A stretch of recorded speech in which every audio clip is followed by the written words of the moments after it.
Et pendant toute cette période, vous n'aviez pas de nouvelles de votre père? Pas du tout. Jamais entendu parler. Pas du tout. Pendant toute cette période, rien du tout. Jamais. Non. C'est après. Pas. Plus de mère. On ne savait pas où était notre père. Puis heureusement qu'il y avait des gens pour nous recevoir. Parce que quand le rabbin Bloch a été arrêté, je me suis trouvée dans la rue. C'était à quel moment qu'il a été arrêté? Au mois de... Je l'ai là. C'est pas au mois de mai, je crois. Je suis pas sûre. De l'année 43? Oui, en 43. Il a été arrêté en 43. Donc, sa femme, 3 jours avant, lui 3 jours après, avec la petite Myriam. Puis envoyé à Drancy. Je crois qu'ils sont restés à Drancy pas loin de 10 mois ou 1 an avant d'être déportés. Ils sont restés à Drancy. Donc une fois qu'il a été arrêté? Oui, je me suis trouvée dans la rue. Enfin, tout le monde. Alors, la secrétaire du rabbin Bloch en a casé dans des familles, les autres, parce qu'on était 6 en tout, et moi, elle m'a pris avec elle. Et elle habitait chez une vieille dame juive, Madame Veil, et Madame Veil a dit, on trouvera un lit pour Félicia, et je suis donc restée avec Régine chez Madame Veil. Jusqu'à donc l'arrestation du mois de mai. Où le 24 mai, tous les enfants qui étaient dans des familles de Poitiers et des environs, tous les enfants ont été arrêtés,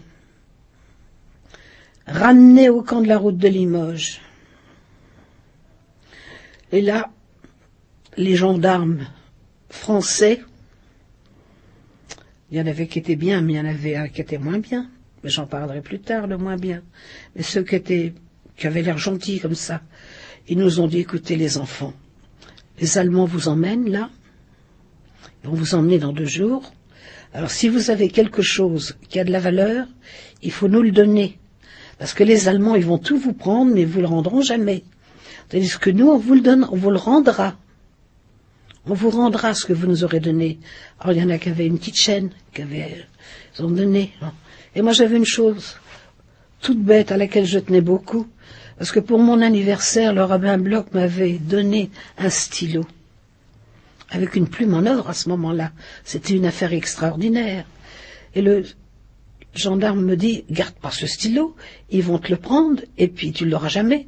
Donne-le-moi, moi je te le rendrai quand tu reviendras. Donc tous les enfants, le peu d'argent qu'on avait, seulement ils nous ont tous dit, si vous avez de l'argent, gardez de l'argent pour éventuellement acheter un timbre. Mais vous nous donnez tout ce que vous avez. Ben, on a tous donné ce qu'on avait. Et 3 jours après, on nous a mis dans le car, on nous a emmenés à la gare, et puis direction Paris. On nous a dit, vous allez à Drancy. D'ailleurs, les papiers des archives du camp mettent bien que c'est donc destination Drancy. Ce que vous avez donné aux gendarmes, vous ne l'avez jamais récupéré? Ah, jamais. Parce que je les ai jamais revus. On n'a jamais récupéré rien. Je peux vous dire que on a tout perdu. Non seulement le plus important pour nous, mes sœurs et moi, c'est notre mère. C'est la chose primordiale. C'est ce qu'on a perdu. Tout le reste, ça n'avait pas d'importance. C'était des choses... ça comptait pas pour nous. On n'en a pas fait de cas pendant très longtemps, on n'a pas cherché. S'il faut pas que je dise que j'ai pas cherché. Après la libération, j'ai voulu, quand on a quitté les Billots, ma mère avait porté chez une voisine un coffre qu'on avait, avec le châle de prière de mon père, la Bible, et à ce moment-là, c'était la mode, le carillon Westminster.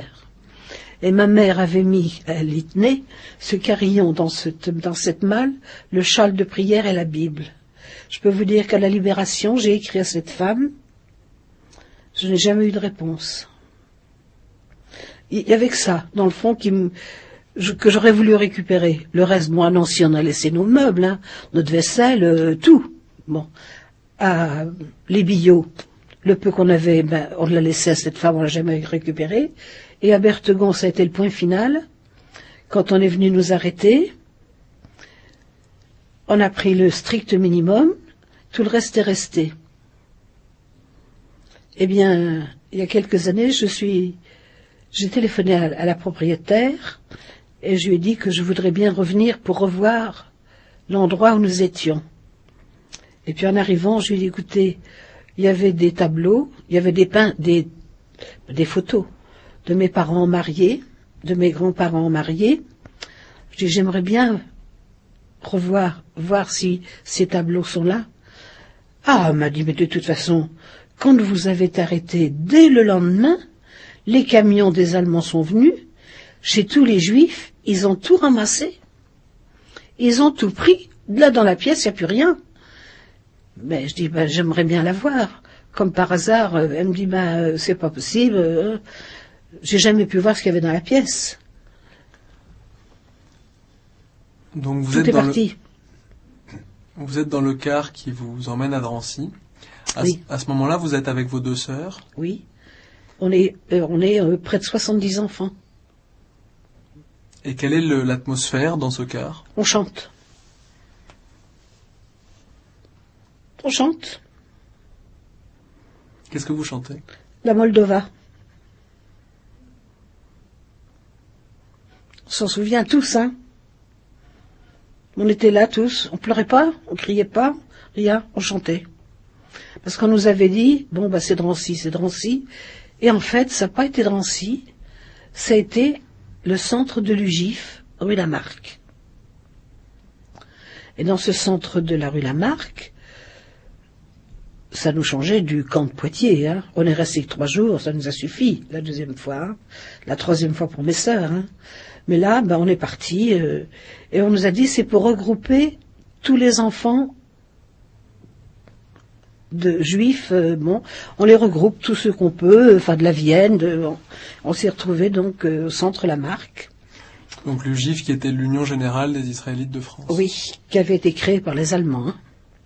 Le directeur, c'était un Français, juif, colonel, qu'oubliez pas de mettre toutes ces médailles, tous ces... Hein.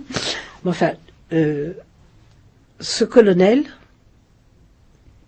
pourquoi il m'a choisi, je ne sais pas, mais un dimanche, il me dit, j'ai 2 filles à peu près de ton âge, le dimanche, je vais t'emmener chez moi, et tu tiendras compagnie à mes filles, parce qu'on ne pouvait pas aller ni dans les parcs, ni dans les cinémas, ni rien du tout, et je devais avoir une tête qui lui revenait, et le dimanche, il m'emmenait chez lui pour déjeuner,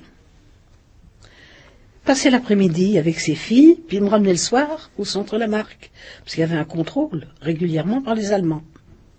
C'est-à-dire que les Allemands savaient très bien qu'il y avait un certain nombre d'enfants juifs dans ce centre. Ah ben bien sûr, c'était contrôlé, j'ai les papiers. Tant d'enfants, tant de filles, tant de garçons, tant à tel endroit et tout. Alors, on est arrivé au centre Lamarck, et comme on n'était pas en très très bon état, on nous a envoyés pendant 1 mois à Louvciennes. Là, c'était la campagne, c'était beau, c'était formidable. On était heureuses, on était au grand air, on était bien. La nourriture était bonne. Le directeur était juif lui aussi, Monsieur Louis, avec sa femme, sa fille. Et puis là, ben, on a même fait une petite fête. On a chanté, on a dansé. Il y en a qui ont dit des poèmes, il y en a... Bon, enfin, ça nous a fait 1 mois la campagne. Et puis, pendant que nous étions à Louvciennes, mon père vient. Il a su, par mon oncle et ma tante qu'il avait retrouvés, que nous étions à Louvciennes. Il vient, ne disant pas, bien sûr, que c'était notre père, il demande à voir les petites Barbanel. Et là, on le laisse rentrer, c'était une maison, on le laisse rentrer, il vient. Alors il me dit, écoute, surtout, vous dites pas que je suis votre père. Surtout. Pas un mot. Bon. Je suis maintenant dans le Maquis, près de Toulouse. Alors, ne vous inquiétez pas, moi je m'en sors, mais il faut vous en sortir. Il faut absolument vous évader. Mais j'ai dit, mais écoute, on peut pas s'évader de Louvciennes, c'est pas possible. Là, il dit, non, non, non, mais quand vous allez retourner à Paris, quand vous allez retourner au centre Lamarck, alors toi, je vais te dire une adresse. Ne l'oublie jamais.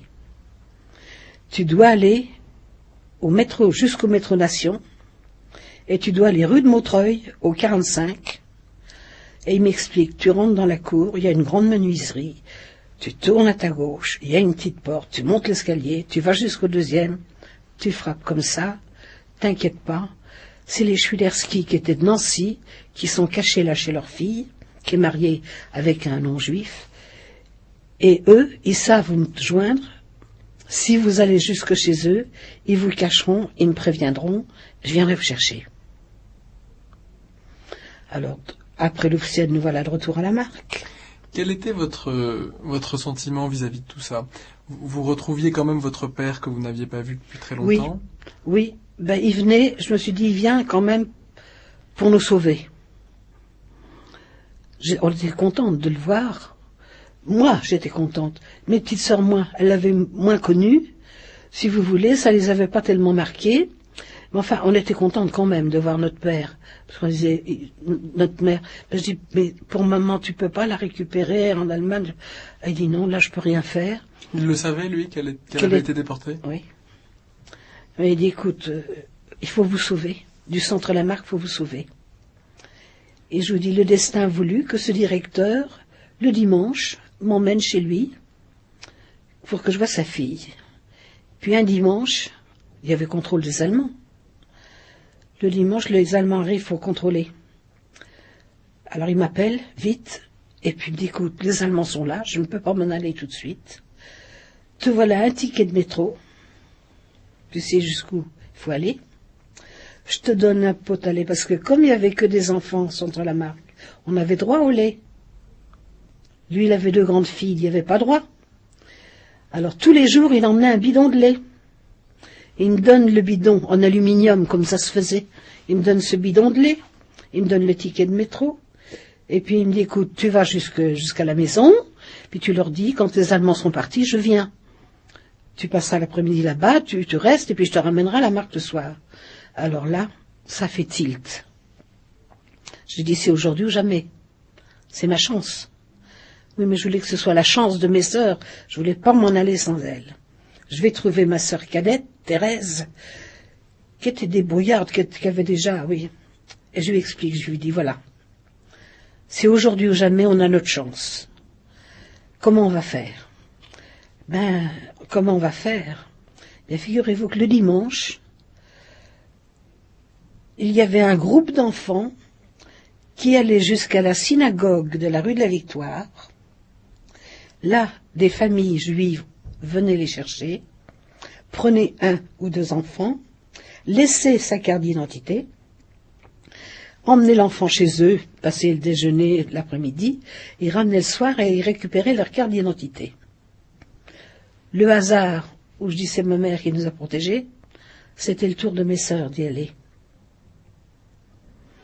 Sur le nombre d'enfants qu'il y avait au centre Lamarck, elle faisait partie du groupe qui devait y aller. Alors là, comme dit Thérèse, elles sont habillées le plus de choses possibles l'une sur les autres, en disant si on se sauve qu'on ait quelque chose. Bon, avec leur étoile, bien sûr. Et les voilà prêtes à partir. Moi, je leur avais donné rendez-vous, j'ai dit voilà, moi je vous attends au métro Nation, jusqu'à midi. Si vous n'êtes pas là à midi, je retourne au centre Lamarck parce que je vous laisserai jamais. Je l'ai promis à maman, je vous laisserai pas. Alors j'ai pris mon métro, j'ai été jusqu'à Nation et j'ai attendu. Mais avant de partir, il n'y a qu'une chose que j'avais pris. Ce sont mes photos du camp. Curieux ça, hein? J'ai ramassé mes photos, mis ça dans mon petit sac, et puis je suis partie avec mon pot à lait, mon petit sac. C'est-à-dire qu'un certain nombre de photos avaient été prises dans le camp d'internement? Oui. Que vous aviez pu garder? Prises par les gardiens du camp et nous les faisaient payer. Et prises par des photos qu'ils nous avaient pris. Des appareils photos qu'ils avaient pris aux Juifs. Hein. Les gendarmes. Ils nous photographiaient puis ils nous avaient payé les photos. Et moi, ces photos, j'avais mis ça dans mon petit sac. C'était mon trésor. J'avais que ça. C'est tout. Parce que j'avais même pas la photo de ma mère. Parce que si je l'ai, cette photo, c'est parce que il y a eu un photographe qui est venu du service anthropométrique du commissariat de Poitiers, qui est venu au camp de la route de Limoges, et qui a photographié tous les juifs au-dessus de 15 ans. C'est-à-dire que moi, je n'ai pas été photographiée. Mais ma mère a été photographiée. Et je le savais. Alors là, heureusement que je le savais. Je savais même le nom du photographe. Mais, donc je dis à mes sœurs, parce qu'il faut que ça suive, je dis à mes sœurs, voilà, je vous attends, et on ira, je sais où il faut aller. J'ai attendu. Alors vous, est-ce que vous vous rendez compte, 2 gamines, ne connaissant pas Paris, n'ayant pas d'argent, ne connaissant pas le métro, elles l'avaient jamais pris. Avec leur étoile. Avec leur étoile. Alors elles sont dans le groupe. Le groupe avance avec des moniteurs de chaque côté. Et Thérèse, qui est débrouillarde, dit à Rosette, surtout, tu fais ce que je te dis, pas un mot, mais surtout, tu fais ce que je te dis. Et petit à petit, ma sœur recule, pour être la dernière. Les moniteurs, ils parlent entre eux. Et à un moment donné, ma sœur vise un grand Porsche sur le côté. Elle dit à la petite, attends. Elle se baisse comme si elle refaisait sa chaussure, elle regarde les autres avancer. Vite, elle l'entraîne sous le Porsche. Il y avait un escalier, elle monte l'escalier. Puis elles attendent. Puis elles entendent, quelques minutes après, mais il nous en manque 2. Les moniteurs s'aperçoivent tout d'un coup qu'il en manque 2 du groupe. Mais mes sœurs bougent pas. Attendent dans le haut de l'escalier. Puis comme les autres ont cherché, ne trouvaient pas, sont partis. Alors ma sœur Thérèse, des coups, arrache l'étoile. Elle les voilà pour partir dans le métro. Mais pour aller où? D'accord, Nation, mais il fallait pas demander. Fallait se débrouiller. Alors va dans un sens, va dans l'autre. Recule par là, reviens par là. Moi, à midi, j'attends et je les vois pas. Je dis, c'est foutu. Faut que je rentre. Trop tard. Je dis, j'attends encore 5 minutes. Puis les voilà qui arrivent. Les voilà toutes les 2. Ben, vous savez, j'ai pleuré. On s'est pris par la main toutes les 3. On est allé rue de Montreuil. On est monté. J'ai frappé.